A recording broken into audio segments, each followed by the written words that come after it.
Micromegas by Voltaire, a satire on the philosophy, ignorance, and self-conceit of mankind. Chapter 1. A Voyage to the Planet Saturn by a Native of Sirius. In one of the planets that revolve round the star known by the name of Sirius, was a certain young gentleman of promising parts whom I had the honor to be acquainted with in his last voyage to our little anthill. His name was Micromegas, an appellation admirably suited to all great men, and his stature amounted to 8 leagues in height, that is 24,000 geometrical paces of 5 feet each. Some of you mathematicians, a set of people always useful to the public, will perhaps instantly seize the pen and calculate that Mr. Micromegas, inhabitant of the country of Sirius, being from head to foot 24,000 paces in length, making 120,000 royal feet. Then, that we denizens of this earth being at a medium little more than 5 feet high, and our globe 9,000 leagues in circumference, these things being premised, they will then conclude that the periphery of the globe which produced him must be exactly 120,600,000 times greater than that of this our tiny ball. Nothing in nature is more simple and common. The dominions of some sovereigns of Germany or Italy, which may be compassed in half an hour, when compared with the empires of Ottoman Russia or China, are no other than faint instances of this prodigious difference that nature hath made in the scale of beings.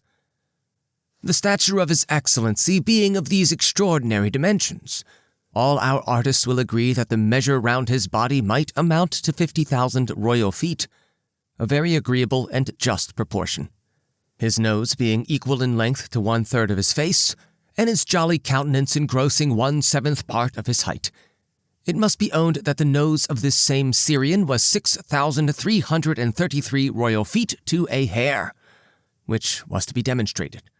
With regard to his understanding, it is one of the best cultivated I have known. He is perfectly well acquainted with abundance of things, some of which are his own invention. For, when his age did not exceed 250 years, he studied according to the custom of the country at the most celebrated university of the whole planet, and by the force of his genius discovered upwards of 50 propositions of Euclid, having the advantage by more than 18 of Blaise Pascal, who, as we are told by his own sister, demonstrated 32 for his amusement, and then left off, choosing rather to be an indifferent philosopher than a great mathematician. About the 450th year of his age, or latter end of his childhood, he dissected a great number of small insects not more than 100 feet in diameter, which are not perceivable by ordinary microscopes, of which he composed a very curious treatise which involved him in some trouble. The mufti of the nation, though very old and very ignorant, made shift to discover in his book certain lemmas that were suspicious, unseemly, rash, heretic, and unsound, and prosecuted him with great animosity. For the subject of the author's inquiry was whether, in the world of Sirius, there was any difference between the substantial forms of a flea and a snail. Micromegas defended his philosophy with such spirit as made all the female sex his proselytes, and the process lasted 220 years, at the end of which time, in consequence of the mufti's interest, the book was condemned by judges who had never read it, and the author expelled from court for the term of 800 years. Not much affected at his banishment from a court that teemed with nothing but turmoils and trifles, he made a very humorous song upon the mufti, who gave himself no trouble about the matter, and set out on his travels from planet to planet, in order, as the saying is, to improve his mind and finish his education. Those who never travel but in a post-chaise or berlin will doubtless be astonished at the equipages used above, for we that strut upon this little molehill are at a loss to conceive anything that surpasses our own customs. But our traveler was a wonderful adept in the laws of gravitation, together with the whole force of attraction and repulsion, and made such seasonable use of his knowledge that sometimes by the help of a sunbeam, and sometimes by the convenience of a comet, he and his retinue glided from sphere to sphere as the bird hops from one bough to another. He in very little time posted through the Milky Way, and I am obliged to own he saw not a twinkle of those stars supposed to adorn that fair empyrean, which the illustrious Dr. Durham brags to have observed through his telescope. Not that I pretend to say the doctor was mistaken, God forbid, but Micromegas was upon the spot an exceeding good observer, and I have no mind to contradict any man. Be that as it may, after many windings and turnings, he arrived at the planet Saturn. And accustomed as he was to the sight of novelties, he could not for his life repress a supercilious and conceited smile which often escapes the wisest philosopher when he perceived the smallness of that globe and the diminutive size of its inhabitants. For, really, Saturn is but 900 times larger than this our Earth, and the people of that country mere dwarves, about 1,000 fathoms high. In short, he at first derided those poor pygmies, just as an Indian fiddler laughs at the music of Lully at his first arrival in Paris. But as this Syrian was a person of good sense, he soon perceived that a thinking being may not be altogether ridiculous, even though he is not quite 6,000 feet high, and therefore he became familiar with them after they had ceased to wonder at his extraordinary appearance. In particular, he contracted an intimate friendship with the secretary of the Academy of Saturn, a man of good understanding who, though in truth he had invented nothing of his own, gave a very good account of the inventions of others, and enjoyed in peace the reputation of a little poet and great calculator. And here, for the edification of the reader, I will repeat a very singular conversation that one day passed between Mr. Secretary and Micromegas. Chapter 2. The Conversation between Micromegas and the Inhabitant of Saturn. His Excellency having laid himself down and the Secretary approached his nose, "It must be confessed," said Micromegas, "that nature is full of variety." "Yes," replied the Saturnian. "Nature is like a parterre whose flowers—" "Pshaw!" cried the other. "A truce with your parterres." "It is," resumed the Secretary, "like an assembly of fair and brown women whose dresses—" "What a plague have I to do with your brunettes?" said our traveler. "Then it is like a gallery of pictures, the strokes of which—" "Not at all," answered Micromegas. "I tell you once for all, nature is like nature, and comparisons are odious." "Well, to please you," said the Secretary. "I won't be pleased," replied the Syrian. "I want to be instructed. Begin, therefore, without further preamble, and tell me, how many senses the people of this world enjoy?" "We have 72, said the academician. "But we are daily complaining of the small number, as our imagination transcends our wants. For, with the 72 senses our 5 moons and ring, we find ourselves very much restricted. And notwithstanding our curiosity, and the no small number of those passions that result from these few senses, we have still time enough to be tired of idleness." "I sincerely believe what you say," cried Micromegas. "For, though we Syrians have near 1,000 different senses, there still remains a certain vague desire, an unaccountable inquietude incessantly admonishing us of our own unimportance, and giving us to understand that there are other beings who are much more our superiors in the point of perfection.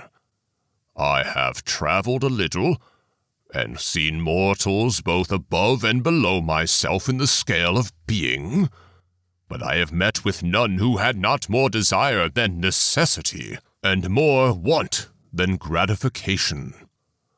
Perhaps I shall one day arrive in some country where naught is wanting, but hitherto I have no certain information of such a happy land."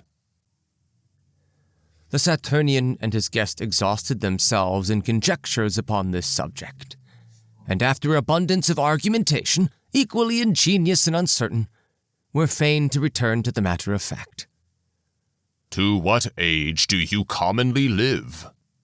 said the Cyrenian. "Lack-a-day, a mere trifle," replied the little gentleman. "It is the very same case with us," resumed the other. "The shortness of life is our daily complaint, so that this must be an universal law in nature."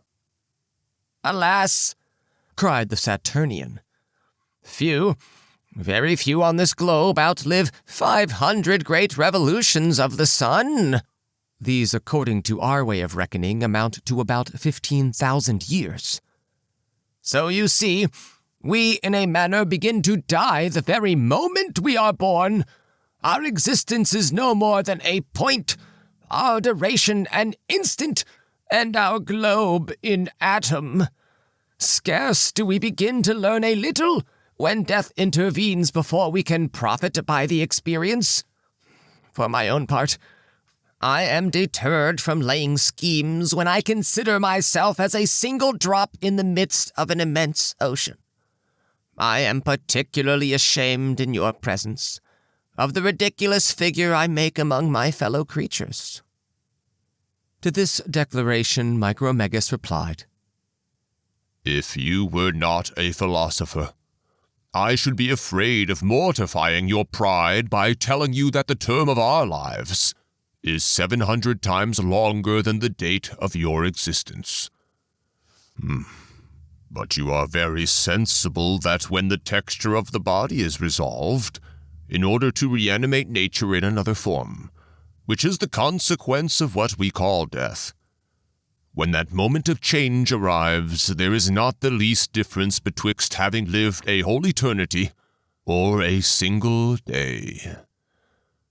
I have been in some countries where the people live 1,000 times longer than with us, and yet they murmured at the shortness of their time.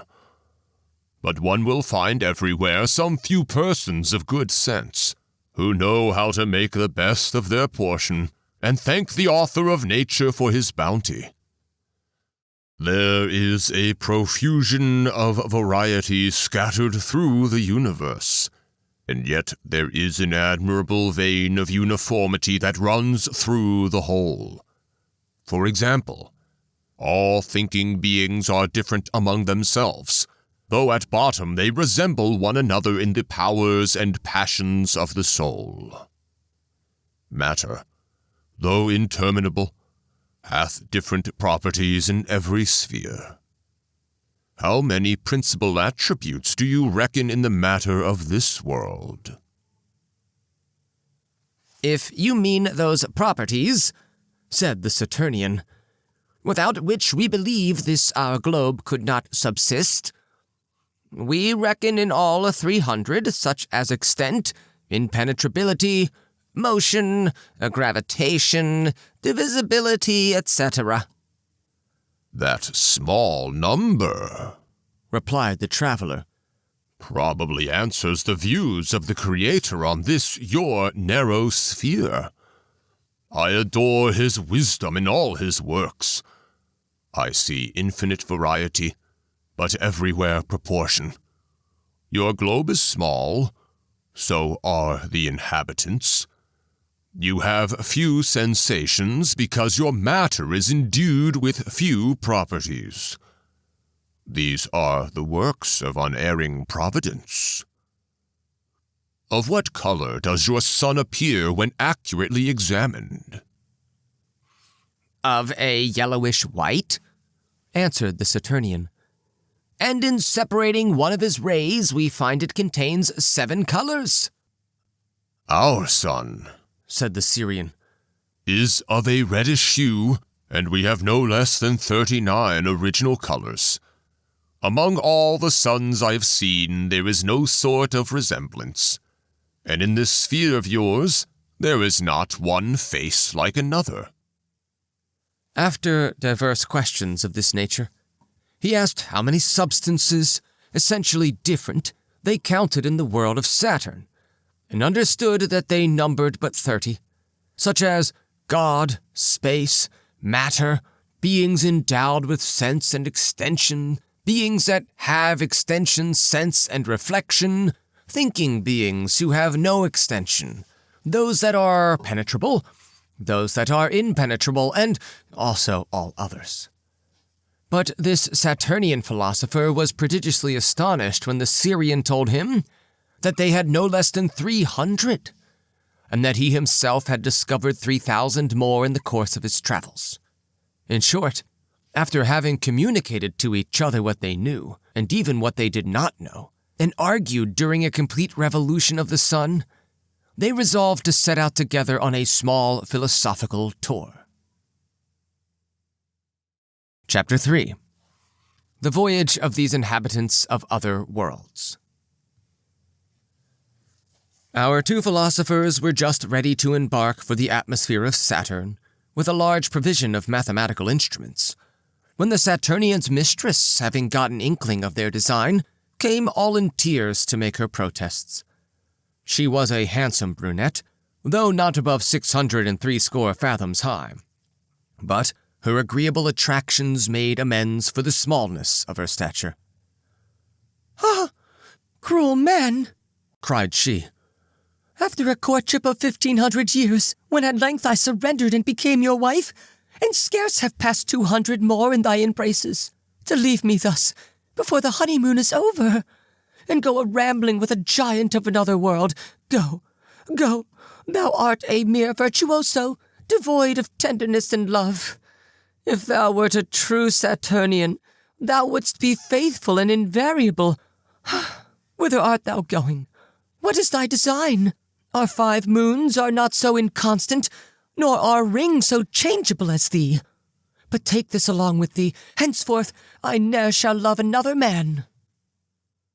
The little gentleman embraced and wept over her, notwithstanding his philosophy, and the lady, after having swooned with great decency, went to console herself with more agreeable company. Meanwhile, our two virtuosi set out and at one jump leapt upon the ring, which they found pretty flat, according to the ingenious guess of an illustrious inhabitant of this our little earth. From thence, they easily slipped from moon to moon, and a comet chancing to pass, they sprang upon it with all their servants and apparatus.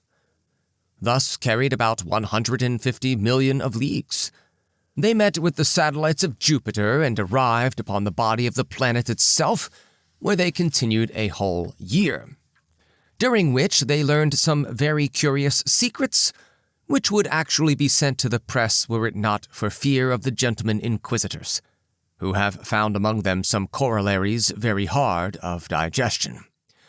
Nevertheless, I have read the manuscript in the library of an illustrious archbishop of whom I shall not name, who with that generosity and goodness which should ever be commended, has granted me permission to peruse his books.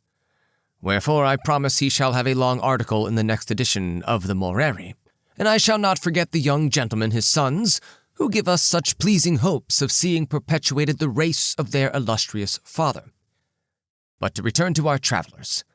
When they took leave of Jupiter, they traversed a space of about 100 millions of leagues, and coasting along the planet Mars, which is well known to be 5 times smaller than our little Earth, they descried 2 moons subservient to that orb, which have escaped the observation of all our astronomers. I know Father Castell will write, and that pleasantly enough, against the existence of these 2 moons, but I entirely refer myself to those who reason by analogy. Those worthy philosophers are very sensible that Mars, which is at such a distance from the sun, must be in a very uncomfortable situation without the benefit of a couple of moons. Be that as it may, our gentlemen found the planet so small that they were afraid they should not find room to take a little repose, so that they pursued their journey like two travelers who despised the paltry accommodation of a village and pushed forward to the next market town. But the Syrian and his companion soon repented of their delicacy, for they journeyed a long time without finding a resting place, till at length they discerned a small speck, which was the earth.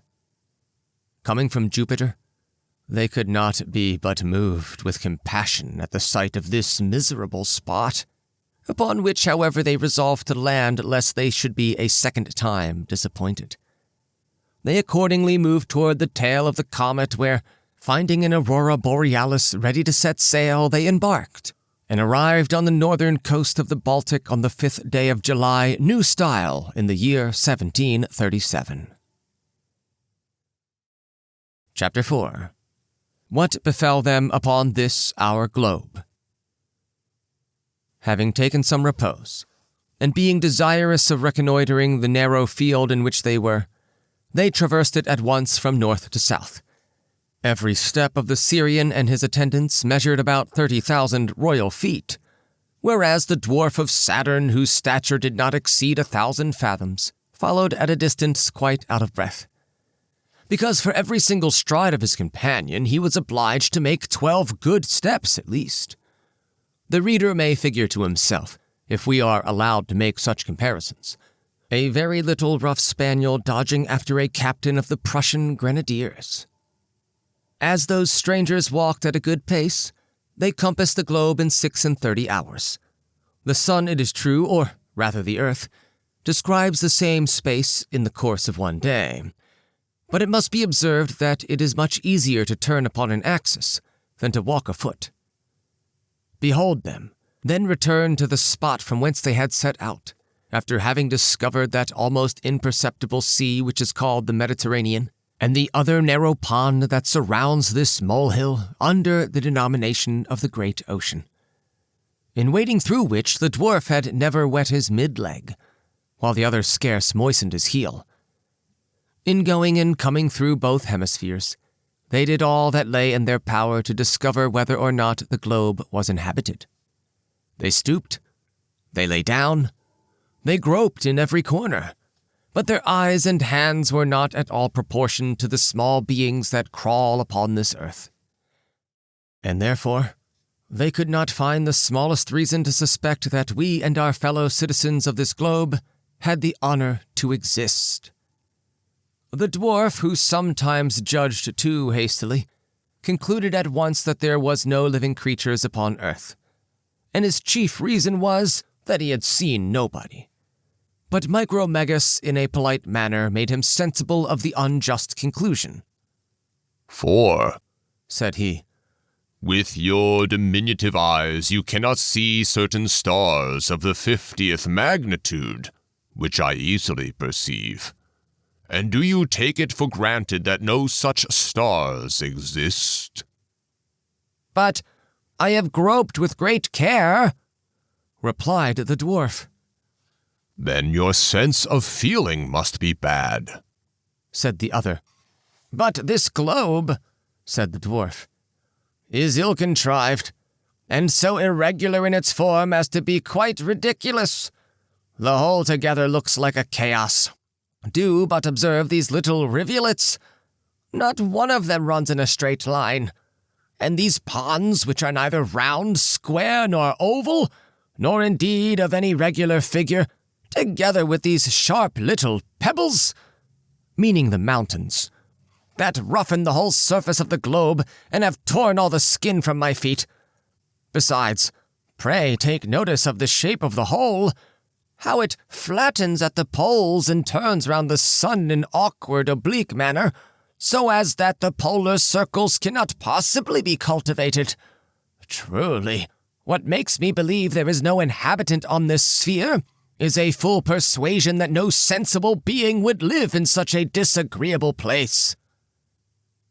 "What then?" said Micromegas. "Perhaps the beings that inhabit it come not under that denomination, but to all appearance it was not made for nothing. Everything here seems to you irregular, because you fetch all your comparisons from Jupiter or Saturn. Perhaps this is the very reason of the seeming confusion which you condemn. Have I not told you that in the course of my travels I have always met with variety?" The Saturnian replied to all these arguments, and perhaps the dispute would have known no end if Micromegas, in the heat of the contest, had not luckily broken the string of his diamond necklace so that the jewels fell to the ground. They consisted of pretty small, unequal carats, the largest of which weighed 400 pounds and the smallest 50. The dwarf, in helping to pick them up, perceived as they approached his eye that every single diamond was cut in such a manner as to answer the purpose of an excellent microscope. He therefore took up a small one, about 160 feet in diameter, and applied it to his eye, while Micromegas chose another of 2,500 feet. Though they were of excellent powers, the observers could perceive nothing by their assistance, so they were altered and adjusted. At length, the inhabitant of Saturn discerned something almost imperceptible moving between two waves in the Baltic. This was no other than a whale, which in a dexterous manner he caught with his little finger, and placing it on the nail of his thumb showed it to the Syrian, who laughed heartily at the excessive smallness peculiar to the inhabitants of this our globe. The Saturnian, by this time convinced that our world was inhabited, began to imagine we had no other animals than whales, and being a mighty debater, he forthwith set about investigating the origin and motion of this small atom, curious to know whether or not it was furnished with ideas, judgment, free will. Micromegas was very much perplexed upon this subject. He examined the animal with the most patient attention, and the result of his inquiry was that he could see no reason to believe a soul was lodged in such a body. The two travelers were actually inclined to think there was no such thing as mind in this, our habitation, when, by the help of their microscope, they perceived something as large as a whale floating upon the surface of the sea. It is well known that at this period, a flight of philosophers were upon their return from the polar circle, where they had been making observations for which nobody has hitherto been the wiser. The gazettes record that their vessel ran ashore on the coast of Bothnia, and that they with great difficulty saved their lives. But in this world one can never dive to the bottom of things.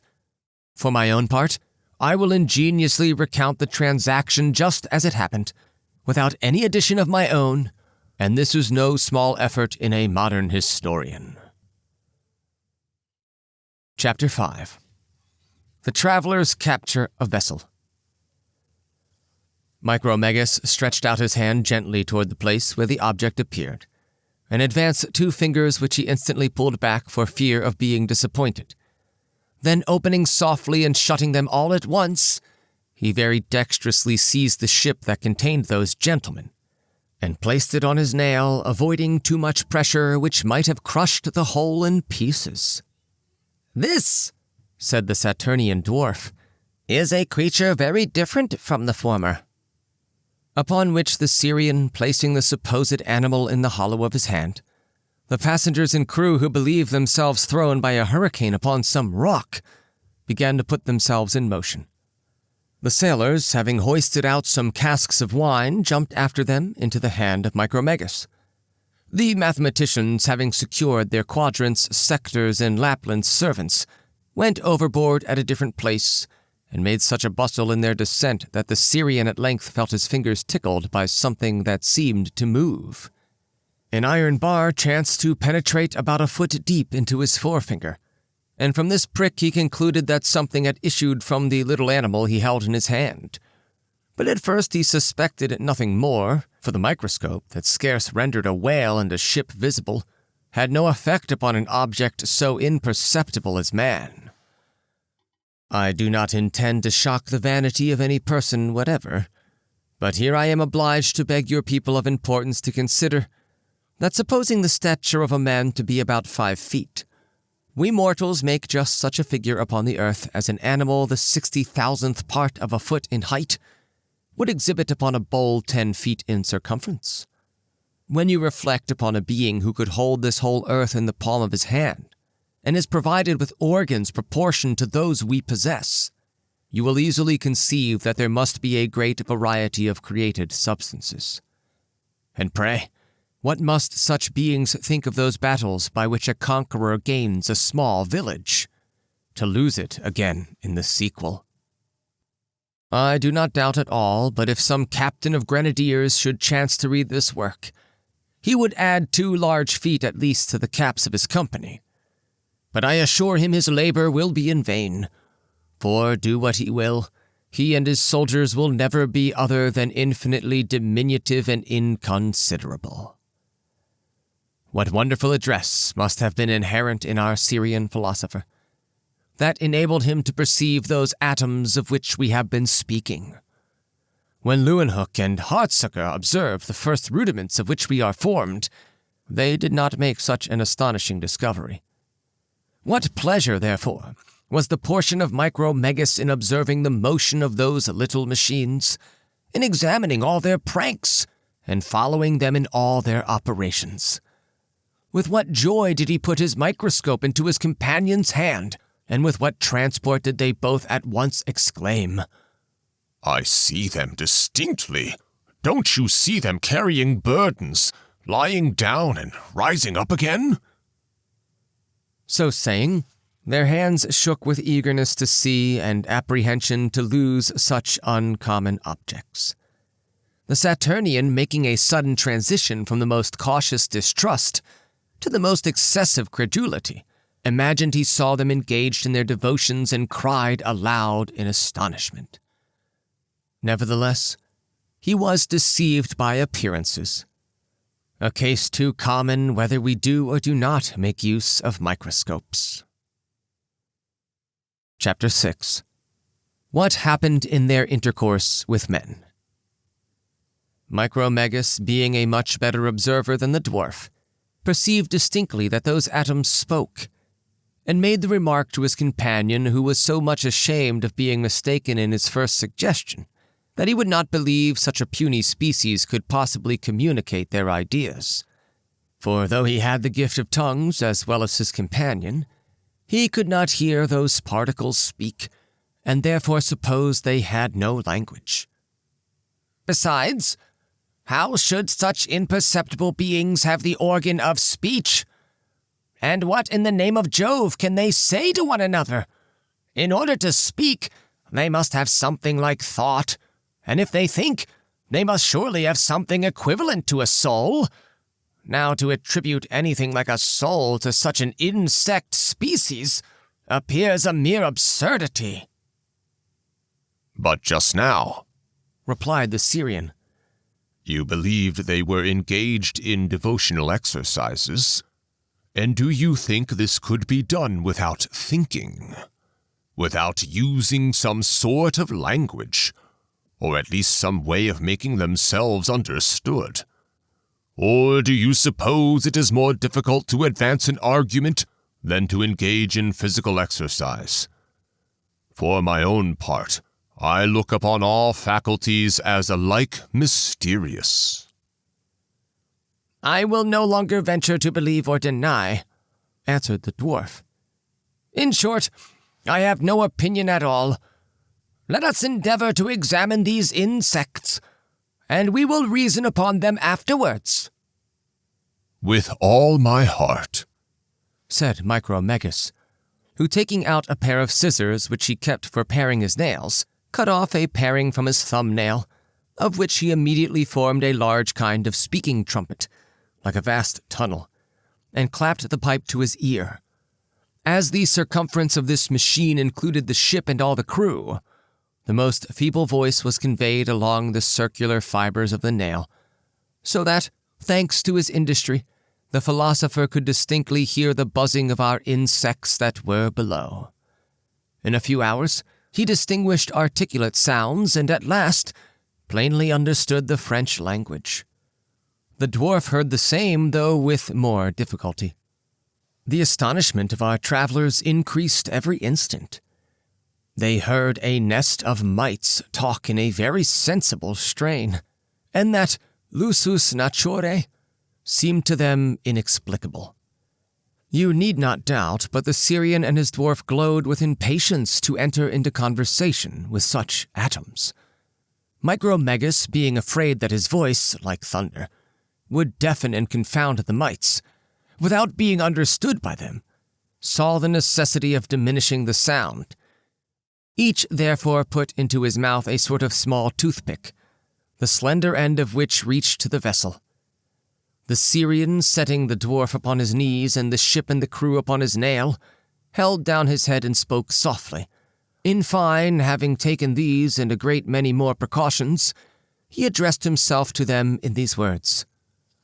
O ye invisible insects, whom the hand of the Creator hath deigned to produce in the abyss of infinite littleness, I give praise to his goodness, in that he hath been pleased to disclose unto me those secrets that seem to be impenetrable. If ever there was such a thing as astonishment, it seized upon the people who heard this address, and who could not conceive from whence it proceeded. The chaplain of the ship repeated exorcisms, the sailors swore, and the philosophers formed a system. But notwithstanding all their systems, they could not divine who the person was that spoke to them. The dwarf of Saturn, whose voice was softer than that of Micromegas, gave them briefly to understand what species of beings they had to do with. He related the particulars of their voyage from Saturn, made them acquainted with the rank and quality of Monsieur Micromegas, and after having pitied their smallness, asked if they had always been in that miserable state, so near akin to annihilation, and what their business was upon that globe which seemed to be the property of whales.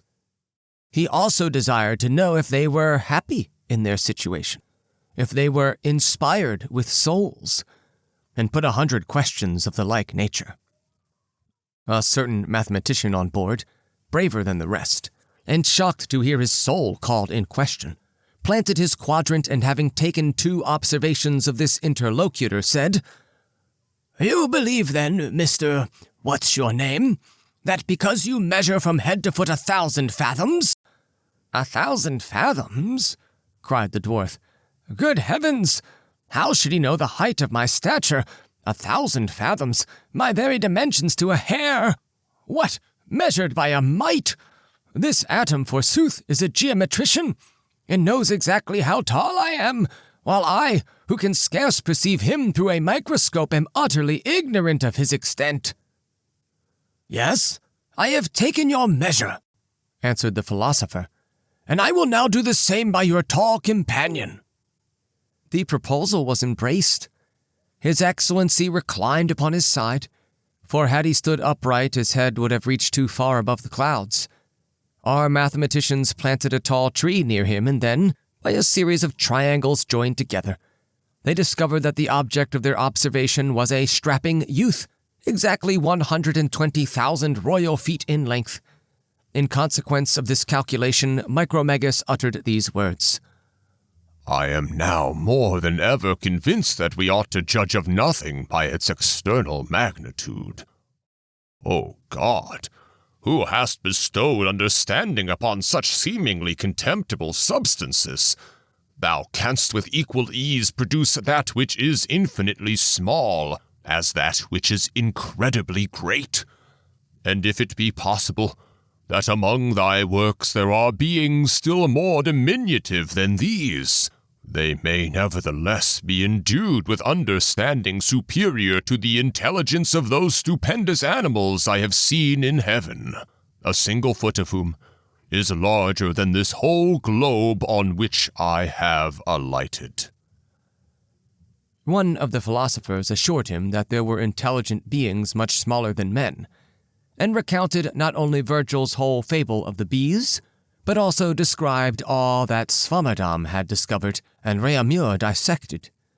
In a word, he informed him that there are animals which bear the same proportion to bees that bees bear to man, the same as the Syrian himself compared to those vast beings whom he had mentioned, and as those huge animals are to other substances, for whom they would appear like so many particles of dust. Here the conversation became very interesting, and Micromegas proceeded in these words. O ye intelligent atoms, in whom the Supreme Being hath been pleased to manifest his omniscience and power, without all doubt your joys on this earth must be pure and exquisite, for being unincumbered with matter, and to all appearance little else than soul, you must spend your lives in the delights of pleasure and reflection, which are the true enjoyments of a perfect spirit. True happiness I have nowhere found, but certainly here it dwells. At this harangue, all the philosophers shook their heads, and one among them, more candid than his brethren, frankly owned that, excepting a very small number of inhabitants who were very little esteemed by their fellows, all the rest were a parcel of knaves, fools, and miserable wretches.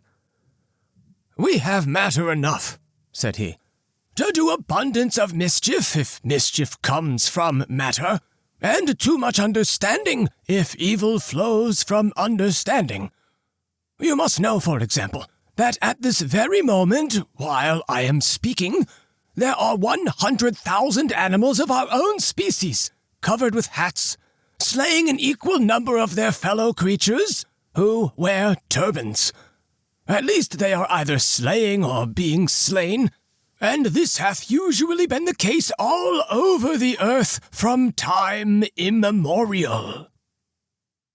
The Syrian, shuddering at this information, begged to know the cause of those horrible quarrels among such a puny race, and was given to understand that the subject of the dispute was a pitiful molehill called Palestine, no larger than his heel.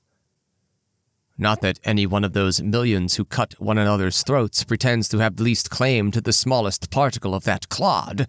The question is, whether it shall belong to a certain person who is known by the name of Sultan, or to another whom, for what reason I know not, they dignify with the appellation of Pope. Neither the one nor the other has seen or ever will see the pitiful corner in question, and probably none of these wretches, who so madly destroy each other, ever beheld the ruler on whose account they are so mercilessly sacrificed. "Ah, miscreants!" cried the indignant Syrian. "Such excess of desperate rage is beyond conception. I have a good mind to take 2 or 3 steps and trample the whole nest of such ridiculous assassins under my feet." "Don't give yourself the trouble," replied the philosopher, "for they are industrious enough in procuring their own destruction. At the end of 10 years, the 100th part of those wretches will not survive. For you must know that though they should not draw a sword in the cause they have espoused, famine, fatigue, and intemperance would sweep almost all of them from the face of the earth. Besides, the punishment should not be inflicted upon them, but upon those sedentary and slothful barbarians who from their palaces give orders for murdering 1,000,000 of men, and then solemnly thank God for their success." Our traveler was moved with compassion for the entire human race, in which he discovered such astonishing contrasts. "Since you are of the small number of the wise," said he, "and in all likelihood do not engage yourselves in the trade of murder for hire, be so good as to tell me your occupation." "We anatomize flies," replied the philosopher. "We measure lines, we make calculations, we agree upon 2 or 3 points which we understand, and dispute upon 2 or 3,000 that are beyond our comprehension." "How far," said the Syrian, "do you reckon the distance between the great star of the constellation Gemini and that called Caniculae?" To this question all of them answered with one voice, 32 degrees and a half. And what is the distance from hence to the moon? 60 semi-diameters of the earth. He then thought to puzzle them by asking the weight of the air. But they answered distinctly that common air is about 900 times specifically lighter than an equal column of the lightest water, and 1900 times lighter than current gold. The little dwarf of Saturn, astonished at their answers, was now tempted to believe those people sorcerers, who but a quarter of an hour before he would not allow were inspired with souls. Well, said Micromegas, since you know so well what is without you, doubtless you are still more perfectly acquainted with that which is within. Tell me, what is the soul, and how do your ideas originate? Here the philosophers spoke all together as before, but each was of a different opinion. The eldest quoted Aristotle, another pronounced the name of Descartes, a third mentioned Malebranche, a fourth Leibniz, and a fifth Locke. An old peripetician, lifting up his voice, exclaimed with an air of confidence, "The soul is perfection and reason, having power to be such as it is, as Aristotle expressly declares, page 633 of the Louvre edition." He then spoke the passage from memory in the original Greek.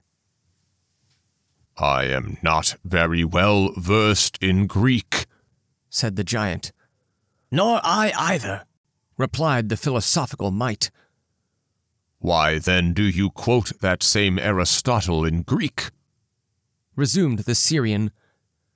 Because, answered the other, it is but reasonable we should quote what we do not comprehend in a language we do not understand. Here the Cartesian interposing.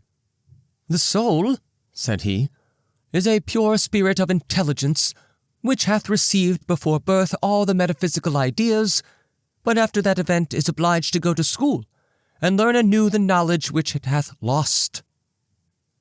So it was necessary, replied the animal of 8 leagues, that thy soul should be learned before birth, in order to be so ignorant when thou hast got a beard upon thy chin. But what dost thou understand by spirit? I have no idea of it, said the philosopher. Indeed, it is supposed to be immaterial. At least thou knowest what matter is? Resumed the Syrian. Perfectly well, answered the other. For example, that stone is gray, is of a certain figure, has 3 dimensions, specific weight, and divisibility.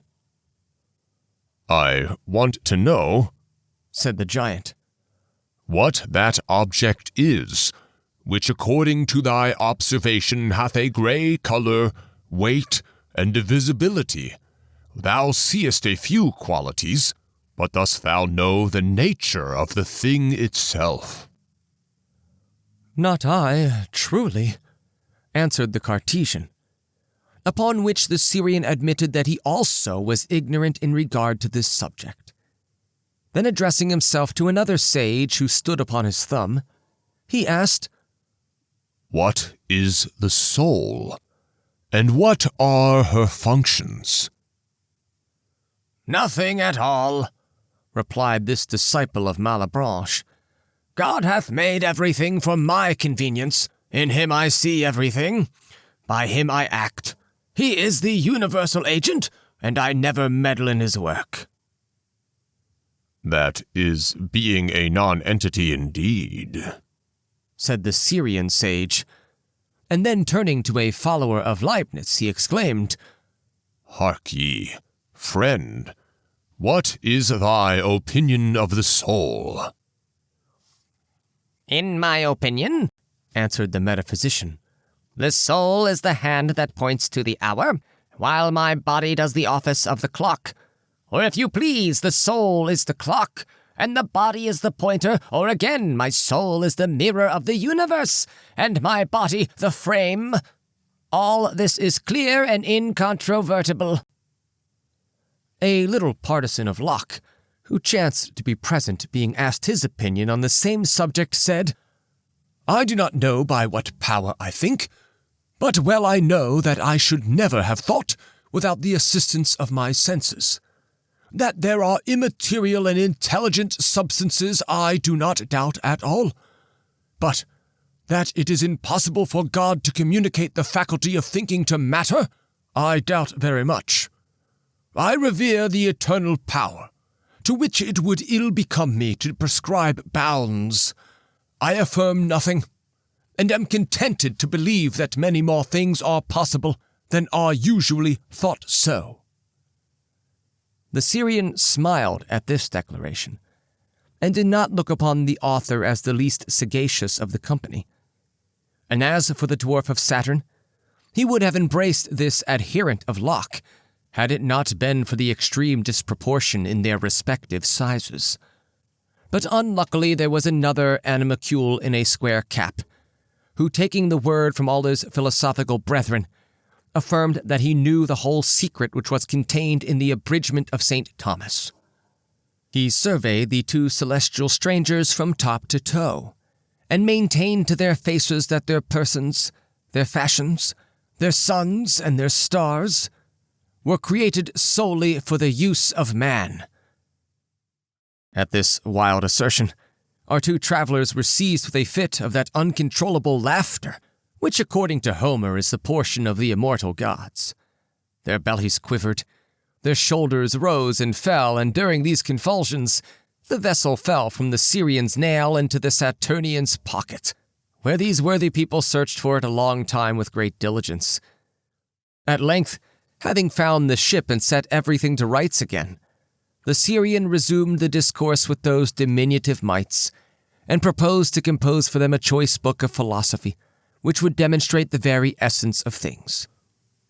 Accordingly, before his departure, he made them a present of the book which was brought to the Academy of Sciences at Paris. But when the old secretary came to open it, he saw nothing but blank paper, upon which he said, Aye,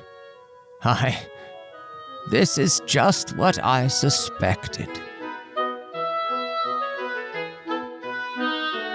End of Micromegas, a satire on the philosophy, ignorance, and self-conceit of mankind, by Voltaire. Thanks for listening.